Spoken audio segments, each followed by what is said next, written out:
خاتون حضور کی خدمت میں حاضر ہوئی اور عرض کی یا رسول اللہ صلی اللہ علیہ وسلم مجھ سے بدکاری سرزد ہو گئی ہے اور میرے پیٹ میں بچہ ہے اور میں چاہتی ہوں کہ آخرت کی سزا کی بجائے دنیا کے اوپر اس کی سزا مجھے دے دی جائے تاکہ میں پاک ہو جاؤں اور صاف ہو جاؤں، کیونکہ آخرت کی سزائیں بہت سخت ہیں۔ اللہ کے محبوب علیہ السلام نے جبریل امین سے ایک دن پوچھا تھا مجھے جہنم کے عذابوں کا ذکر سناؤ، تو عرض کی یا رسول اللہ صلی اللہ علیہ وسلم ہلکا ترین عذاب یہ ہے کہ جہنمی کے پاؤں میں آگ کے جوتے رکھے جائیں گے، باقی اس کے پورے بدن پہ آگ نہیں ہوگی، صرف آگ کے جوتے اس کو پہنائے جائیں گے، لیکن اس کی حدت، گرمی اور شدت اتنی ہوگی یغلی منہما دماغہ، اس کی شدت سے اس کا دماغ پگھل کر ناک اور کانوں کے ذریعے سے باہر آنا شروع ہو جائے گا۔ یہ سب سے ہلکے عذاب کی کیفیت ہے، اور جو عذاب سخت ہیں الیاذ باللہ، اللہ تعالیٰ قرآن مجید میں فرماتا ہے ثم لا يموت فیہا ولا یحیا، اس بڑے عذاب کا ذکر کیا جو جہنمیوں کو دیا جائے گا، فرمایا اس عذاب کی کیفیت یہ ہوگی بندہ نہ جیے گا نہ مرے گا۔ جیے گا اس لیے نہیں کہ آگے اور پیچھے دائیں اور بائیں آگ ہی آگ ہوگی، تو اس آگ میں جینا کو جینا تو نہیں ہوگا، اور مرے گا اس لیے نہیں کہ موت کو موت آ چکی ہوگی۔ تو وہ کتنا سخت عذاب ہوگا الیاذ باللہ کہ ہلکے ترین عذاب کی کیفیت یہ ہے کہ پاؤں میں آگ کا جوتا اور دماغ پگھل کے ناک اور کانوں کے راستے سے باہر آ جائے۔ تو اس نے عرض کی یا رسول اللہ صلی اللہ علیہ وسلم میرے اوپر حد جاری کر دیجئے، اور اس نے کہا کہ میرے پیٹ میں جو ہے وہ بچہ ہے۔ اللہ کے محبوب علیہ السلام نے فرمایا جاؤ جب بچہ پیدا ہو تو پھر آنا۔ وہ چلی گئی، تو جب بچہ پیدا ہوا تو گود میں اٹھائے پھر حضور کی خدمت میں حاضر ہوئے اور عرض کی یا رسول اللہ یہ ہے بچہ جو میں نے گناہ کیا تھا، بدکاری کی تھی، آج یہ اس کی نشانی ہے۔ تو اللہ کے محبوب علیہ السلام نے فرمایا کہ اسے لے جاؤ اور اسے دودھ پلاؤ، اور جب یہ کچھ کھانے پینے لگ جائے گا تو پھر آنا۔ کچھ دنوں کے بعد وہ دوبارہ حاضر ہوئی اور اس نے اس بچے کے ہاتھ میں روٹی کا ٹکڑا دیا ہوا تھا اور عرض کی یا رسول اللہ دیکھ لیجئے اب یہ روٹی کھانے لگ گیا ہے۔ اللہ اکبر۔ تو اللہ کے محبوب نے فرمایا انہیں لے جاؤ اور جا کے انہیں سنگسار کر دو۔ اس کی یہ حد بنتی تھی، اس کو سنگسار کیا اور اس نے خود یہ سزا اپنے لیے قبول کی۔ تو یہ بات ذہن نشین کیجئے کہ یہ وہ لوگ تھے کہ جن سے کبھی کوئی گناہ سرزد ہو جاتا تو وہ جلد توبہ کرتے، اور اس کی بڑی سے بڑی حد اور سزا بھی ہوتی تو وہ بھی کاٹنے کے لیے تیار ہو جاتے۔ میں اور آپ دیکھیں کہ ہماری زندگی میں اگر گناہ ہیں اور ہمیں سچی توبہ کی توفیق بھی نصیب نہیں ہے اور آئندہ نہ کرنے کا عزم مصمم ہو، پکا ارادہ ہو کہ یہ گناہ زندگی میں دوبارہ نہیں کروں گا، الگ بات ہے کہ پھر دوبارہ اس سے سرزد ہو جائے، لیکن جب وہ توبہ کر رہا ہو تو اس وقت اس کا پختہ عزم ہو اور اس کے دل کے کسی گوشے میں نہ ہو کہ چلو میں توبہ کر لیتا ہوں اور پھر ہو گیا تو پھر کر لوں گا، پکا عزم ہو کہ دوبارہ یہ گناہ نہیں کروں گا۔ اور اگر زبان سے توبہ توبہ کر رہا ہو اور دل میں ہو کہ ٹھیک ہے یہ تو صبح بھی مجھ سے عمل بد سرزد ہونا ہے، تو اللہ تعالیٰ سے یہ مذاق کرنے والی بات ہے، اور اللہ تعالیٰ سے جو مذاق کرتا ہے وہ کہاں کھڑا ہے وہ خود سوچ لے۔ وہ کیا کسی نے کہا تھا کہ توبہ کی پھر توبہ کر کے توڑ دی، میری اس توبہ پہ توبہ کر اٹھی۔ تو ایسی توبہ نہیں ہے کہ جو رسماً کسی مجلس میں چلے گئے، کسی اجتماع میں چلے گئے تو سب لوگوں نے توبہ کی تو وہ بھی توبہ کرتا رہا، لیکن اس کا عزم مصمم پختہ ارادہ نہیں تھا گناہوں کو چھوڑنے کا، تو یہ توبہ نہیں، یہ مذاق ہے۔ اس لیے اللہ کے حضور سچی توبہ یہ ہے کہ ماں قبل کے گناہوں سے مٹی کے گھروندے پاؤں پہ بناتا ہے اور انہیں مسمار کر دیتا ہے۔ وہ کبھی آپ نے دیکھا ہوگا کہ بچے ریت میں اپنا پاؤں رکھ کر کے اوپر سے ریت تھپک لیتے ہیں اور پھر پاؤں ہولے سے نکال لیتے ہیں، بچ جائے تو بڑے خوش ہوتے ہیں، اور جب کھیل ختم ہو جاتے تو اسے گرا دیتے ہیں اپنے ہاتھوں سے۔ بہلول بھی اسی شغل میں لگا ہوا ہے، بہلول یہ کام کر رہا ہے، گروندے بناتا ہے گراتا ہے، گروندے بناتا ہے گراتا ہے۔ بادشاہ گزرا، پوچھا بہلول کیا کر رہے ہو؟ ہنس کے کہا جنت کے مکان بنا رہا ہوں۔ کہا بیچتے ہو؟ ہاں بیچتا ہوں. کتنے کا؟ 10 روپے کا، سیل لگائی ہوئی ہے. بادشاہ مسکرا کے گزر گیا. دیوانہ ہے، مجنوں ہے، اپنی موج میں لگا ہے. پیچھے سے ملکہ زبیدہ بھی آ رہی تھی. اس نے بھی دیکھا. کہا بہلول کیا کر رہے ہو؟ کہا جنت کے مکان بنا رہا ہوں. کہا بیچتے ہو؟ ہاں 10 روپے کا بیچتا ہوں. 10 روپے بادشاہوں کے لیے کیا ہوتے ہیں؟ 10 درہم نکالے، اس کو دیے، اس نے دریائے دجلہ میں پھینک دی. فقیر اتنی دیر تک فقیر نہیں بنتا. داتا صاحب فرماتے جب تک مٹی کا ڈھیلا اور سونے کی ڈلی اس کی نظر میں برابر نہیں ہو جاتا. اور ایک مکان کے گرد، ایک وہ گھروندے کے گرد دائرہ لگایا. کہا یہ تیرا ہوا.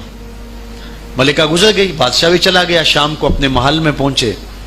بادشاہ سویا. منظر جاگا کہ حشر کا دن ہے، پھر جنت کا منظر ہے. جنت میں بڑے بڑے خوبصورت مکان ہیں. ایک مکان تو بڑا ہی اچھا لگا، تو جی چاہا کہ اس مکان کو دیکھوں. تو جب قریب گیا تو دروازے پہ لکھا تھا ملکہ زبیدہ.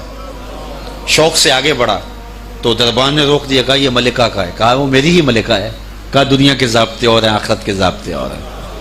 بادشاہ کی آنکھ کھل گئی، بے چین ہو گیا. ملکہ کو بیدار کیا. کہا تو کون سا نیک عمل کیا ہے؟ میں نے جنت میں تیرا یوں مال دیکھا. ملکہ کہنے لگی وہی معمول کی نمازیں، وہی سب کچھ، کوئی نیا کام تو میں نے کیا نہیں. ہاں یاد آیا، کل گزر رہی تھی، دجلہ کا کنارہ تھا، وہ جسے لوگ مجذوب کہتے ہیں، وہ جو دیوانہ کہلاتا ہے، وہ بہلول، وہ جنت کے محل کہتا تھا وہ بنا رہا تھا. میں نے کہا چلو کوئی بات نہیں، فقیر ہے، 10 روپے کیا ہوتے ہیں. تو میں نے 10 روپے کا ایک محل خریدا تھا. بادشاہ سر پکڑ کے بیٹھ گیا. وہ تو مجھے بھی کہتا تھا. میں دیوانے کی بات سمجھ کے گزر گیا. اگلے دن بادشاہ قصدن گزرا. جب قصدن گزرا نا تو دل دھڑک رہا تھا کہ کہیں مجذوب پھر آج مل جائے اور اسی موج میں ہو تو کام بن جائے. دیکھا تو بہلول وہاں بیٹھا ہوا ہے. آگے بڑھ کے دیکھا تو کام بھی وہی. بادشاہ پھر رک گیا. پوچھا اب بہلول کیا کر رہے ہو؟ اب دل دھڑک رہا تھا کہ مجذوب ہے، کوئی اور بات کہہ دے تو چلو اچھا ہو کہ وہی جواب دے دے. اس نے وہی جواب دیا، جنت کے محل بنا رہا ہوں. بادشاہ کا کچھ دل ٹھہرا. پھر کہا اچھا بیچتے بھی ہو؟ ہاں ہاں بیچنے کے لیے بنا رہا ہوں. بادشاہ ادھر جیب میں ہاتھ ڈال رہا ہے اور ادھر پوچھ رہا ہے کتنے کا؟ کہا آدھی حکومت لگے گی. کہا کل تو 10 روپے کے بتا رہے تھے. کہا کل تم نے دیکھا نہیں تھا، آج سودا دیکھ کے لے رہے ہو. اللہ تعالیٰ ارشاد فرماتا ہے انما تنذر من اتبع ذکر وخشی الرحمن بالغیب. جو ان ڈٹھے سودے کرتے ہیں، جو بغیر دیکھ کے کرتے ہیں. اچھا چلو ایک خوشخبری میں آپ کو بھی سناؤں، اور وہ خوشخبری رسول اللہ کی زبان سے. حضور نے فرمایا طوبی لمن رآنی وآمن بی وطوبی 7 مرات من لم یرانی وآمن بی. فرمایا صحابہ تمہیں مبارک ہو ایمان کی کہ تم نے مجھے دیکھا اور میرے اوپر ایمان لائے. اور کہا انہیں 7 مبارکیں ہوں جنہوں نے مجھے دیکھا بھی نہیں ہوگا اور پھر بھی ایمان لائیں گے. انما تنذر من اتبع ذکر وخشی الرحمن بالغیب فبشرہ بمغفرۃ واجر کریم. ان کو بشارت دے دیجئے بڑی عزت والے اجر کی اور خوشخبری بھی. تو جس اجر کو میرا رب بھی کریم کہہ رہا ہے وہ اجر کیسا ہوگا. تو یہاں تو لہجہ دم توڑتا ہے اور الفاظ ساتھ نہیں دیتے کہ اجر کریم کی کیا تعریف کریں جس اجر کو میرے رب ہے. لا فضل لعربی علی اعجمی. کسی عربی کو اجمی پر کوئی فضیلت نہیں ہے، اور کسی اجمی کو کسی عربی پر کوئی فضیلت نہیں ہے. کسی گورے کو کالے پر، کسی کالے کو گورے پر کوئی فضیلت نہیں. فضیلت کا معیار صرف تقوی ہے. ہمارے آج بھی ہندوانہ رسمیں ختم نہیں ہو رہی. دولت کی تقسیم پر، امیر غریب کی بنیاد پر اس معاشرے میں تقسیم موجود ہے. ہمارے دیہاتوں میں چودھری اور کمی کی بنیاد پر تقسیم موجود ہے. رعایا اور حکمرانوں کی بنیاد پر یہاں تقسیمیں موجود ہیں. لیکن میرے اور آپ کے آقا و مولا نے قیامت تک آنے والی انسانیت کے لیے جو منشور دیا وہ یہ تھا کسی عربی کو اجمی پر کوئی فضیلت نہیں، کسی اجمی کو عربی پر کوئی فضیلت نہیں، کسی گورے کو کالے پر کوئی فضیلت نہیں. چونکہ کالے رنگ بھی اللہ نے بنائے ہیں، گورے رنگ بھی اللہ نے بنائے. حکیم لقمان رنگ کے کالے تھے اور صورت اچھی نہیں تھی. تو کسی نے ان سے پوچھا کہ آپ اتنے بدصورت کیوں ہیں؟ تو حکیم لقمان نے کیا جواب دیا؟ کہا آپ شکل میں نقص نکال رہے ہیں یا شکل بنانے والے میں نقص نکال رہے ہیں؟ تو وہ خاموش ہو گیا. اللہ اکبر.